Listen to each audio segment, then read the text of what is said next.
Welcome to 30-Minute Thursday on Sports Ramble. My name's Joe Silek. Tonight, I'm joined by a very special group of boys.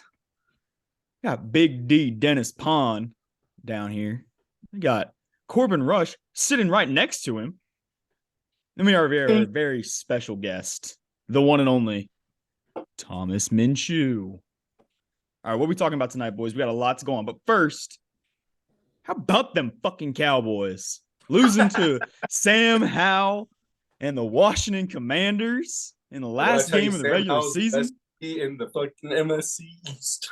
I'm not sold. We got a lot to talk about tonight. We got to talk about Georgia TCU, the most disappointing national championship I think we've all watched in modern era. After the greatest semifinal of all time in college football playoff history. Literally the best. And then we got to dive into some playoff talk in the NFL. We got a lot of good games coming up. Got a great postseason run we got going on. But what do you guys want to talk about first? I think we start with the college football playoff championship game because there's not too much to be said, but there is words that need to be spoken about what we saw on national TV. I can't believe they didn't cut it off at some point because that was a murder. I mean, I was screaming for a running clock. I'll be honest. I was screaming for a running clock. I'm surprised they didn't see a double and call up and we're like, hey, Kirby, do you mind just like taking a knee midway through the third quarter? So I guess we'll just do a little breakdown of what happened. Georgia showed up. TCU was just happy to be there. Georgia absolutely first quarter was relatively competitive. I mean, we saw, Georgia offense, can be stopped, obviously. We knew that was going to happen. TCU's defense wasn't elite. They score 7, and then TCU gets stopped. They looked overwhelmed, and then Georgia goes down, and then they get stopped, and they get a field goal. And you're like, okay, maybe there's something. And then TCU gets the ball back, drop big play, big pass up the left side. TCU drives down the field. Max Duggan runs in for a touchdown, and I'm like, it's 7-10. Is it Heisman? Anyone's game. It's anyone's game. Is Heisman Mac here? Like, what's going on? And he was not there. To answer his question, he was not there. And then I think TCU forgot they were playing a football game or something because from there on out, I think it was 55-0 run unanswered. Bad. Yeah. It was real bad. I mean, so TCU and their receivers couldn't get open. They weren't able to beat the secondary. Offensive line couldn't hold up. No run game. Duggan looked scared. I mean, he just was not able to get it together. He was out of rhythm all night. Shaking. He was. You could just tell, mentally, he was off his game. And then Georgia played the best game that Georgia's played in. Perfect. Absolutely. Football. Yeah. I will say this. That's a 1 out of 10. They play 10 out of 10 times. Georgia wins 9.5 out of those times. And the 1/2 game, though, is the time that Georgia absolutely tramples TCU. So I think we just got the one instance where TCU was happy to be there, and then Georgia came in ready to play with some fire, and it went bad. I think after seeing that, though, so you said, oh, yeah, the 1/2 time Georgia tramples them. Yeah. Georgia still wins 10 times out of 10 after seeing that. Yeah. I mean, they win 10 out of 10, but I'm saying 9.5 is at least more competitive. Entertaining game. Yeah, but that was the halftime. I will say, you see all the posts about people saying, oh, you should have put Alabama there. It should have been the 2 best teams. No. First of all, Alabama's not the 2nd best team. And then, but most importantly, TCU deserved to be there. 100%. I believe 100%. That in my heart. They TCU deserved to be there. I just wish they would have made it fun to watch. Yeah. Beating Michigan, proved that they should have been there. Yeah. But because Michigan was the real deal. Michigan was the real deal. But it's like I said, to win that game, those linebackers in that 3-3-5, they had to play the best game of their life 2 games in a row. And what are the odds that happens? Yeah. And Georgia had to put up another thing like they did against Ohio State. I think the championship was really this year Georgia-Ohio State. I mean, those 2 teams looked like the 2 best teams in the country when they saw what Michigan did to Ohio State in their own house. Yeah. Exactly. Again, any given Saturday. They say any given Sunday, but any given Saturday. Yeah. So I think one of the craziest things from this weekend, or this past weekend, or from Monday even, was a lot. And I mean a lot, over 50% of analysts, the public, hell, I even said it. I said TCU by 3. It's a great story. It is. That's why. Because if TCU did win that game by whatever miracle, and everyone had said Georgia, we'd all look like idiots. Yeah. But now everyone else look. I mean, like you have to. You have to. Stupid. Yeah. You look that stupid. No, Georgia was the best team in the country. Like, yeah. And I want to say something too, like after in a minute, but I want to hear Chewy's take on what the game was. Because let's hear what you got, Chewy. As the resident Georgia fan. Yeah. No, as a resident fan. Georgia fan, Don't ask him next week because it might be someone else. Who's the preseason number one? Georgia. It's still Oh, Georgia. okay. So he'll be a fan through week one. That we'll know that. No, I mean Georgia did everything right. They came out on fire. I don't know if you guys saw the clip of Kirby Smart's pregame pep talk to him. Leaked audio. Yeah, dude. I think I would have run through a wall. I mean, I was ready to run through a wall. I mean, if you got that man in that speech going for you, you're going to come out on fire, and that's exactly what they did. I think that at the end of the day, the SEC showed that they are the powerhouse that they are. And I think if we had a 12-team playoff, it might have been a little more entertaining, and that TCU may or may not have been there. Yeah. But with that said, I think that's my take on it. Obviously, I'm happy at the outcome. I did not expect 65-7. I don't think anybody. But yeah, as you guys said, I think if if TCU would have made it a little more entertaining, then I might not have wanted to go to sleep in the third quarter.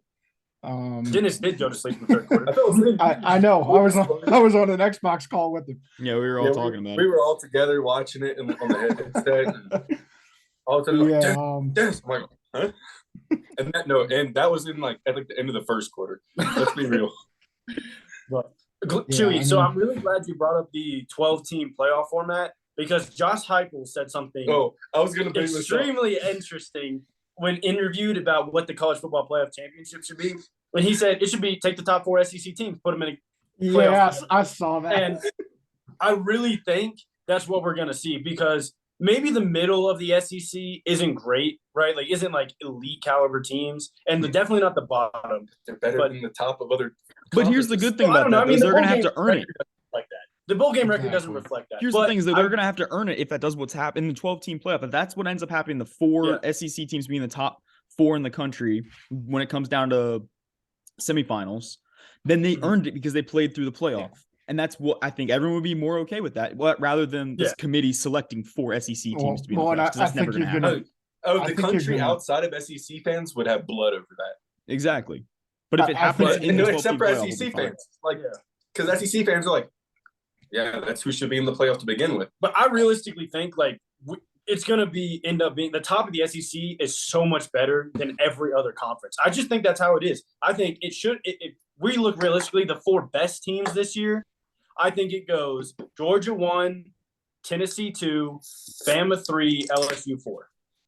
Maybe LSU and Bama switched because LSU did beat Bama, but in Death Valley, and honestly on a neutral field, Bama might be better than Tennessee.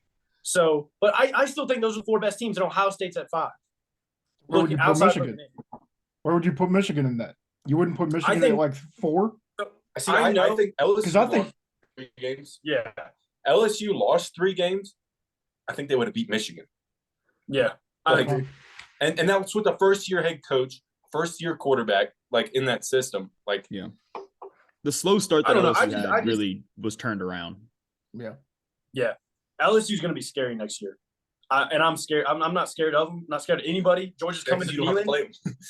Exactly. But Georgia's coming to Neyland next year. I'm ready for that. But I just think, honestly, the 4 best teams this year were in the SEC and Ohio State. I think Ohio State has more talent than Michigan, but Jim Harbaugh, especially at the wide receiver position. Yeah. But Jim Harbaugh is a better coach than Ryan Day, and I think that's what that game boils down to.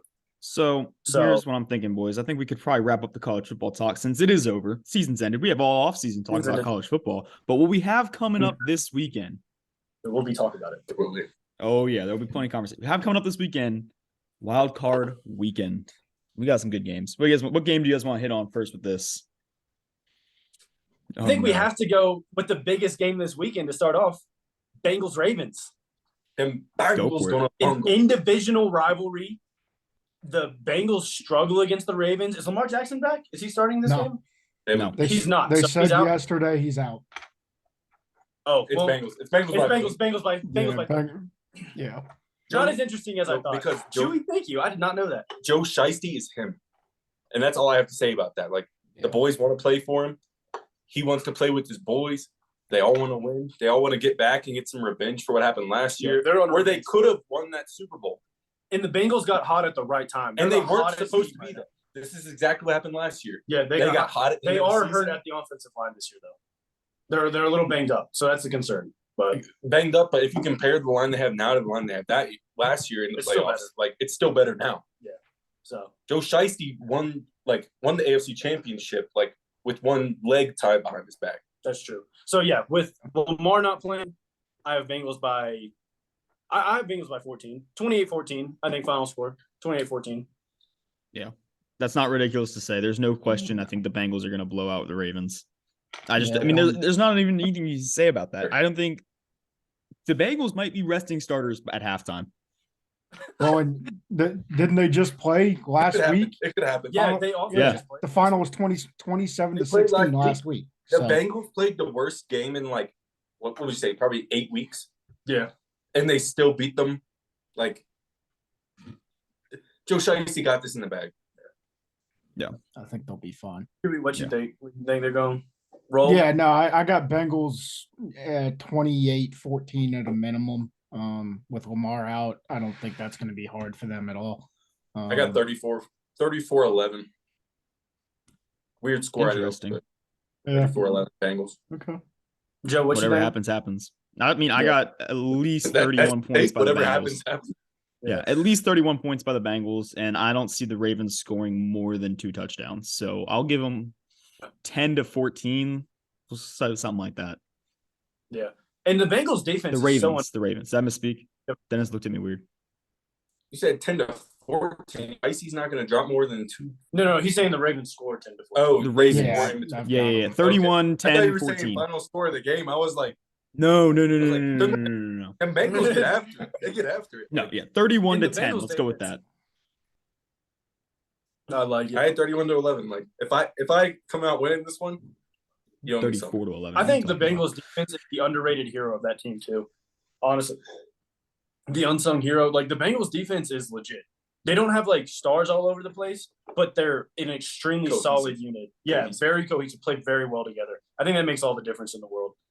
Yep. Especially this season. I think this season we see a lot of especially in the playoffs right now, we have a lot of high caliber offenses and a lot of good defenses. But I think that's where it's going to come down to is who has the best defense to be able to control some of these electric offense teams. Hey, also, speaking of high caliber offenses, I guess this is a great segue into the next game I want to talk about. We have maybe the most – I don't want to say I think he's the third best quarterback in the NFL right now, but the most potential for dynamic plays in Josh Allen. Like, I think would that be fair to say? Do we think the Bills rolled? Is Tua playing? I know he's still. Tua's not cleared concussion protocol. So he's done for the season. And Bridgewater is a question on that one. They're not sure yet. Yeah. Okay. Well, if Bridgewater plays, it's closer. It's closer than anyone. But I think Buffalo rolls this game without Tua playing. And again, I mean, I've crapped on Tua for a while, but he's better than Bridgewater and whoever the Walmart cash register that played quarterback this past weekend was for Miami. But Bills roll. Bills roll. The only reason he has the job is because his name's Mike, isn't it? Yeah, probably. Exactly. I mean, I'm making fun of him. None of us would ever make it to the NFL. Like, he's still like top 0.3% of football players ever. But I think Miami without Tua and especially without Teddy have no shot in this game. Zero. The offense that Mike McDaniels runs is predicated on timing and route combinations, and Tua has. I mean, that's the one thing he can do. That's the one thing he can do. He can throw a slant route better than anybody else in the NFL on time, and he just happens to have best top 2 wide receivers. Yeah, with the best Jalen Waddle and Tyreek Hill. So without Tua playing or even Teddy Bridgewater playing, it's not going to happen. Josh Allen absolutely rolls, and I think especially they're playing for something now. Yeah, I mean they got yeah. And especially that, like, we'll get the Cincinnati Bills matchup in the divisional round, and I'm excited for that. But I just don't see a way that Miami holds Josh Allen in the playoffs back, like, from moving on, and I don't see them being able to be in a shootout with him in any way, shape, or form. So I got Bills by let's see. I think it's kind of similar to the New England game last year, like what the Bills did the first round against New England last year. So do you think that bad? I think it's going to be that bad. Because I was with you when we watched that game last year. I know. If Tua doesn't play and Teddy doesn't play, what are they throwing? Like, who's throwing the ball? You just said it. The Walmart cashier. Walmart cash register, man. Kurt Warner. But no, not Kurt Warner. Not Kurt Warner. But you know what I'm saying. Kurt Warner story. But so that's how I feel about the game. Go ahead, Shu. What do you got on this game? Well, I got the Bills by 1 million. I think that's a no-brainer.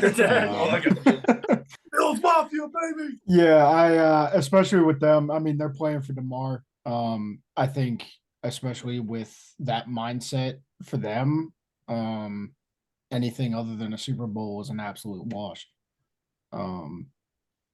This game alone, no Tua. Bridgewater's a question mark. If Bridgewater's there, I got 34-14. If not, 42-10. I mean, and 10's given the Dolphins credit at the very most. So, absolute wash for a game. Bills take it. No. Good take. I mean, I think all right, so the spread right now, 13.5. Hey, you two stop whispering down there. I'm just supposed to give my takes before you, that's all. All right, Dennis, go ahead. Go ahead, Dennis. I'm actually going to give the floor to you, Joe. Oh, thank you, as you should. Bills Dolphins. So Bills are going to blow out the Dolphins. I think we all know that. But the spread's 13.5 points in a NFL playoff game. Let's be real. There's no question. But there is the very, very, very slight chance this shit's not going to fucking even get close. Like, first quarter, we might see that hit. Could be 3 touchdowns first quarter, 21-0. Electric starting. All right, Dennis, now you can go ahead. You distracted me.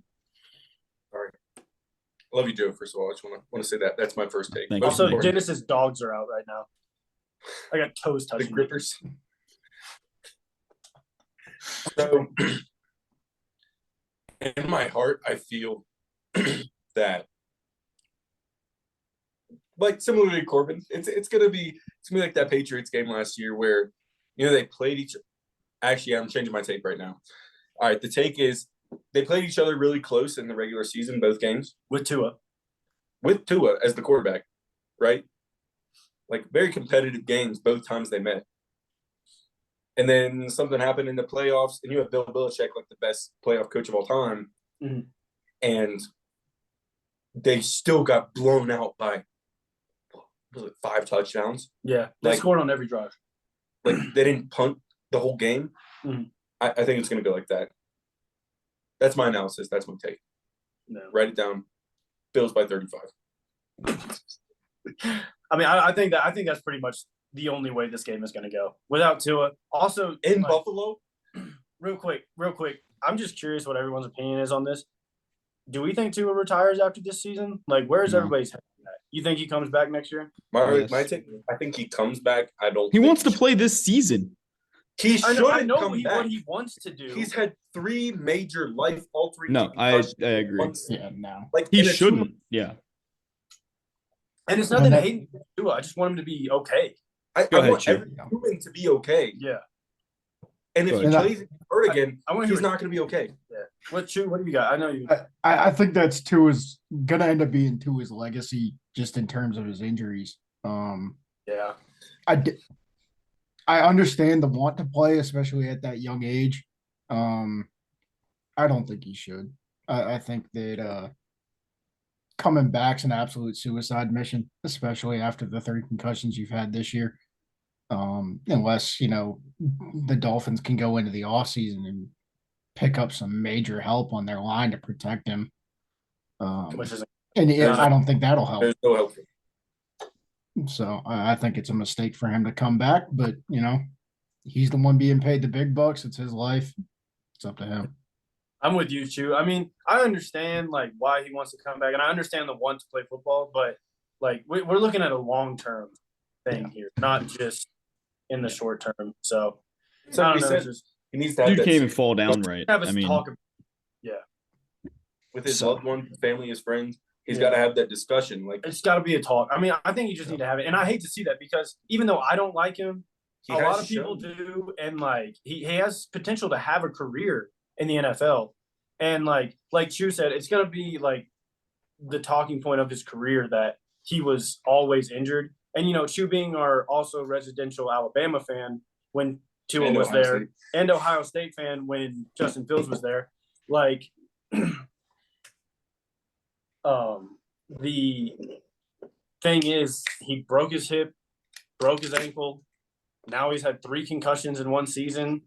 It's just, there's a lot of things that I'm worried about Tua, and I just don't want to see like another NFL player suffer so much after his career is done because it happens a lot. At some point, you got to realize like he would be great on TV. He has an infectious personality. I love listening to him talk when he does interviews. I don't want to see like a human life ruined earlier than it should be because risked or any that like would arrive.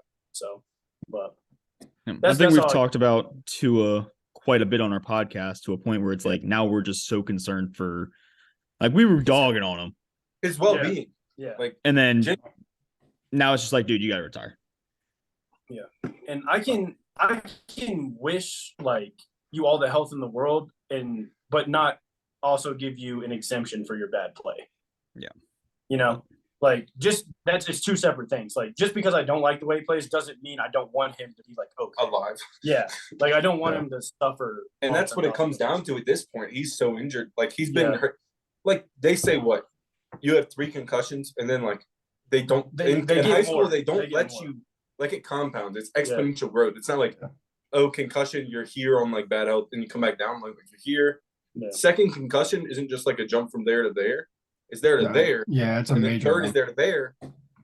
So he's just got to have a conversation about it. We could talk concussions for like 2 hours, but and that's gonna be something we probably get into the off season too, because it's going to be a topic I think it is a topic of conversation we at least need to have as a recipient of CTE, me as well. So, so I guess we need to move to the Jags and we do. The Chargers, and the reason I'm so interested in this game because my entire opinion on I'm like hit my head really hard in the snow earlier. It's the altitude sickness. Yeah, altitude. My entire opinion on Justin Herbert is going to be formed because of this playoff game. I'm either going to be on the Justin Herbert train moving forward, or I don't think like he should be benched or like traded away. But like he's still a top 10 quarterback. Yeah, he's still a top 10 quarterback talent wise. But we really need to look back and be like, if he can't get it done against the Jaguars this year against Trevor Lawrence, and that Jaguars defense is not good. Not good. We need to have a serious talk about Herbert and his ability to win football games in the NFL. I think you said it. When do we stop making excuses for him? Yeah. Exactly.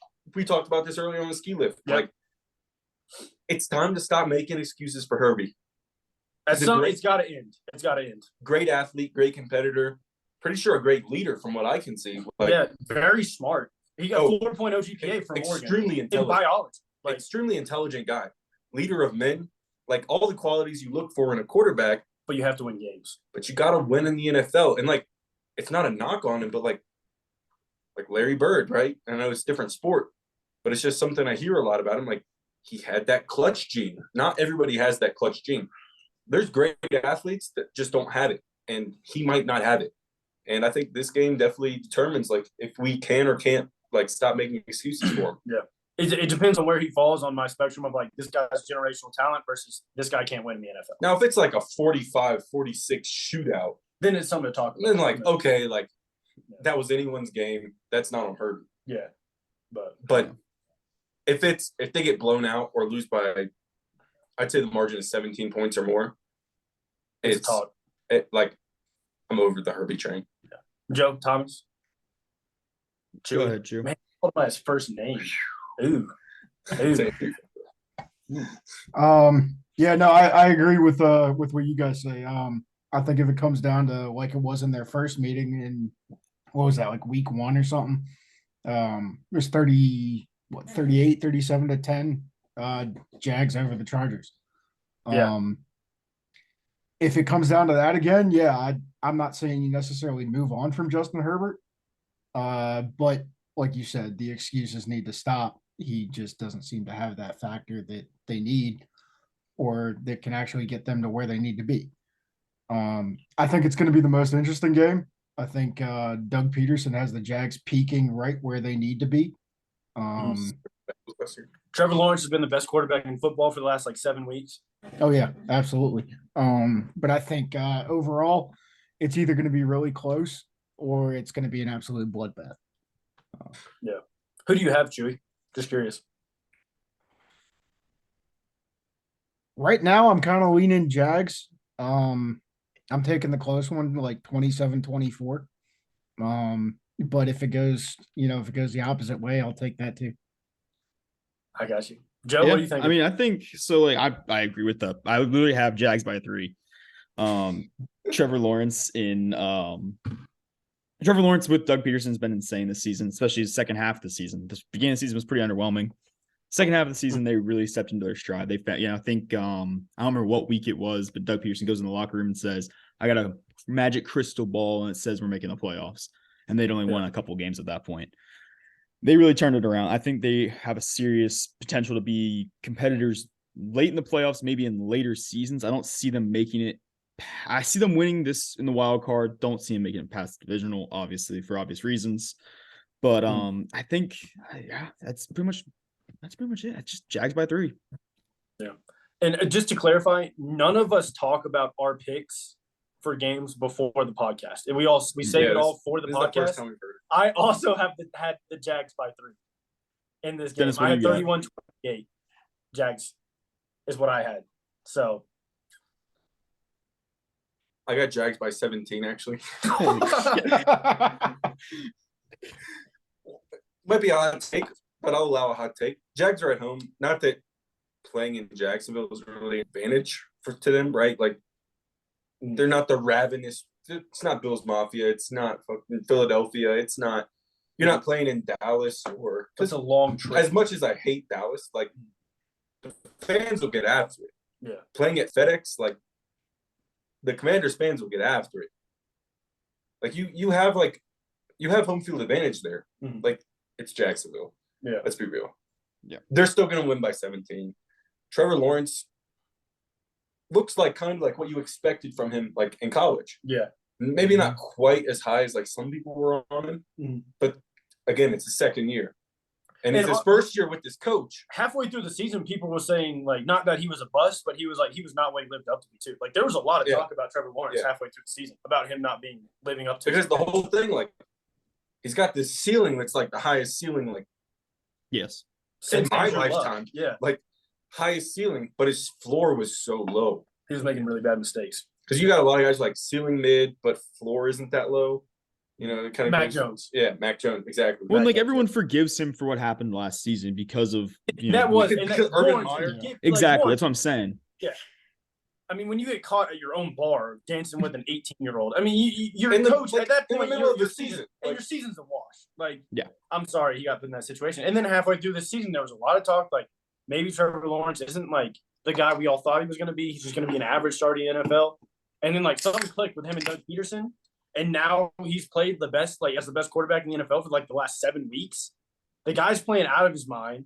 The Jags are hot when they need to be. They may not have the greatest defense, but they beat my Titans. Not saying much, to be completely honest, but beat them twice. But like the Jags are hot when they need to be hot. And Justin Herbert hasn't, as much as I hate to say it because Herbert's unbelievable. Like he throws the ball unreal. So pretty. It's so pretty. And like, he's big. He's everything. You look at him and he fills out checks all the boxes, right? Like when you're doing your scouting report, you're like tall, fast, cannon, like intelligent, IQ, high IQ, leadership skills, intangibles off the field. he hasn't got it done. Does he have that dog in? Does he have that dog? Like, he hasn't got it done. And I hate to say that because the guy's incredible, but the Joe Burrow Justin Herbert debate is over in my mind. 100. It's far not even over. close. It's far like, over. Now Justin Herbert is fighting for his, like, I wouldn't say fighting He'll for be a it, starter. but no, not fighting for it. I'm saying fighting for his, like, league over Tua after the year Tua had when he was healthy this year, in my opinion. Because Tua has a way better record when starting than Justin Herbert does. Do we want to get in this conversation right now, Tua versus Justin Herbert? This is a great conversation to have. What's the time look like? But We got about 7 minutes left on the clock. We're gonna run a little So- long with that, but I think that's all right. If we're gonna get into this conversation, you guys, let's finish. I mean, I think it's That's the last AFC game. I mean, it's Yeah. the last. So I don't know, man. Like, in my mind right now, and you know how much I hate on Tua. Like, be careful, man. Hope your health is great. But, like, I don't think he's a good quarterback in the NFL. For all I've said about him, he wins. He wins football games. He's got that dog. And for all the praise I can heap on Justin Herbert, because I'm just jealous. Like, the long hair, man. Like, he just Flow. the flow, like, got everything going for him. He doesn't win football games. And, like, maybe it's the coach. And, like, maybe it's the defense. Defense hasn't been great. The offensive weapons have been hurt. Yeah, I mean, that's all true. But Joe Burrow, no offensive line. Joe Burrow, Jamar Chase got hurt for, 5 weeks this year? Like, 6 weeks this year? And they won all the games. They he was won gone. won all the games that he was gone.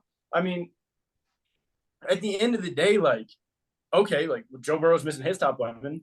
Well, he still won games. Like, Tua has the arm strength of, like, a kindergartner.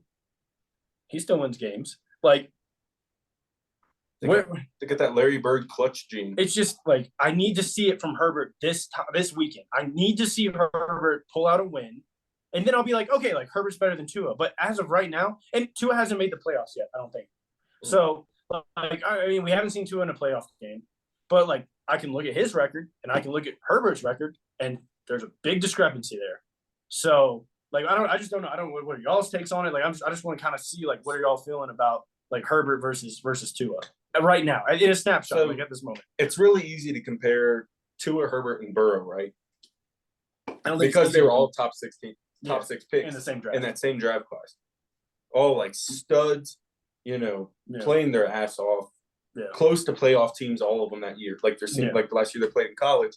And for the longest time is it Burrow or Herbert? Yeah.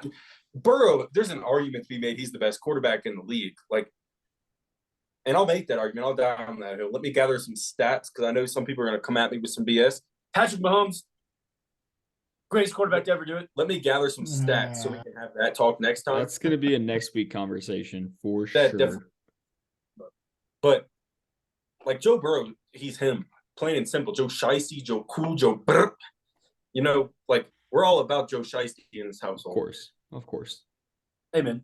So he's out of the conversation now. He cemented himself as a top 2 quarterback He's in the league. a level above. He's a top tier above. He's Yeah. a tier above. Yeah. He's a top 2 quarterback in this league, and I don't think he's number 2.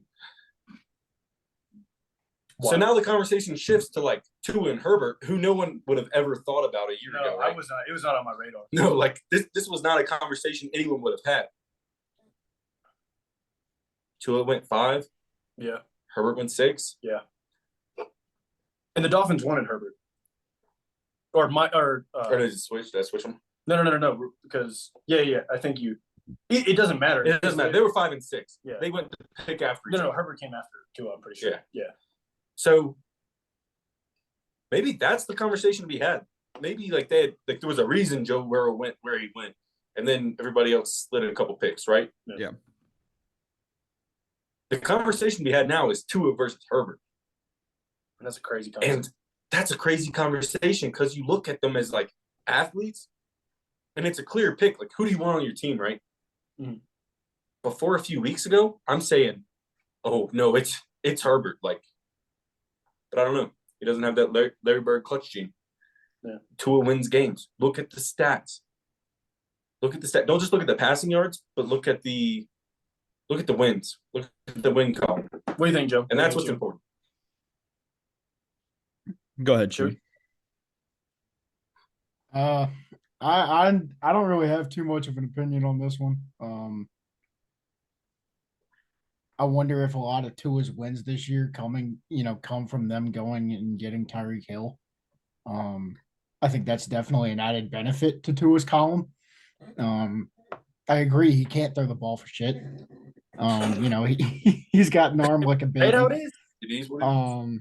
But I think as both of you said, Herbert does check all the boxes off of what I would be looking if I was a coach or an owner or a GM.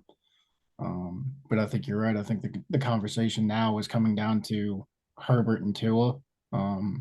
I think at the end of the day, I would still probably take Herbert. And I agree. But yeah, no, I think like everyone else has been saying, Herbert looks and appears, and he has that kind of moxie about him that like he should be winning games. But then Tua, I mean, granted, Tua didn't beat pretty much anyone with a winning record. And, I defended him, tried to defend him a lot, but it didn't work out, obviously. But Herbert if he was on a different team, we don't know what he would look like realistically. Like he could be on a team like if you swap teams, we've done this before, right? If you swap teams, does Herbert go to the Super Bowl with the Dolphins? I don't know. But yeah. I just don't think Tua, I don't think would do. I think Tua would look worse. What I'm trying to say is Tua would look worse on the Chargers, and Herbert would look better on the Dolphins. No, I'm getting yeah. I get what you're saying, because now I'm thinking about it, Herbert with Tyreek Hill and Jalen Waddle would be scary. He wouldn't underthrow him. I know that. He's not getting underthrown. So, but yep. Yeah, that's all I got. So, are we we're ready to wrap this one up? I think so. Am I wrapping it up or are you wrapping it up? I'll wrap it up. Thank you guys for checking in. Like, comment, subscribe, hit that notification bell. Let us know what you want to see. Stop in with us next time. Thanks for stopping in with us tonight, and we will see you guys later. Peace.